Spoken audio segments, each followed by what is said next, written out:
ఆకాంక్ష ధ్రువ్ చెప్పినట్టే ఆ dress change చేసుకుని చినిగిపోయిన డ్రెస్ ఆ డిజైనర్ మొహాన కొట్టలేదు కానీ చేతికిస్తుంది. ఆ డ్రెస్ చూసిన ఆ డిజైనర్తో పాటు మిగిలిన క్రూ కూడా షాక్ అయితే ధ్రువ్ మాత్రం ఆ డిజైనర్ని కొట్టేసేలా చూస్తూ ఉంటాడు.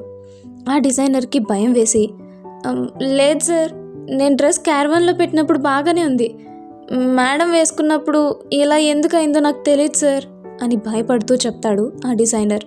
అతని కళ్ళల్లో నిజమే కనిపిస్తూ ఉండడంతో ఎవరో కావాలనే చేసుంటారు అని అర్థమయ్యి అక్కడ ఎవరెవరు లేరా అని కళ్ళతోనే అంతా స్కాన్ చేస్తాడు ధ్రువ్. అందరూ అక్కడే ఉన్నా అప్పుడే హడావిడిగా అక్కడికి వస్తుంది శాలిని.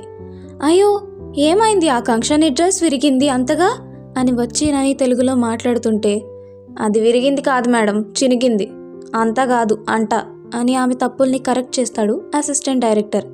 ఏయ్ నేను నోరు మూసుకో. అయ్యో మళ్ళీ నేను కాదండి, అది